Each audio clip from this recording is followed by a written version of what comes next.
Module 1, Culture page. What's in a name? When people lived in small villages, and it was very difficult to travel long distances, there were no surnames. There was no need for them. Everyone knew everyone.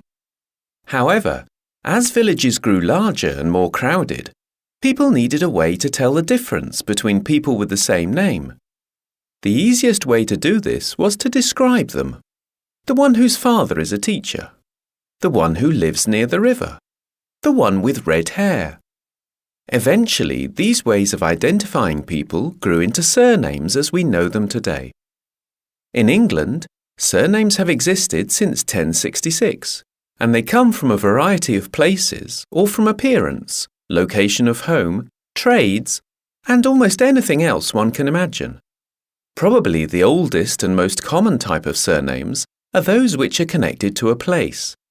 People took the name of the town they lived in, such as London or Cambridge, or sometimes features of the landscape near their house. Wood, for example, would be an obvious surname for someone who lived near a wood. A person who lived near a bridge could end up with the surname Bridge. Another common surname was the name of the person's father with the ending S or son, Roberts or Robertson, for example. A clear way of identifying them as the son of the one named.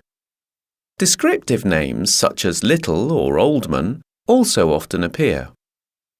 The most common British surname today is Smith. This name, of course, comes from a trade. Anyone called Smith probably has a blacksmith or two among their ancestors. Surnames from trades were very common, and people were often named after what they did, made or sold. It is not difficult in the UK to find people named Fisher, Gardener or Potter, to name but a few. It's not always easy to tell the history of a surname. Although the origin of some may be obvious, others may use words or spelling from earlier forms of English, or even from foreign languages. Scottish, Irish and Welsh forms of names appear, and people moving to Britain from abroad carried different languages and new names with them.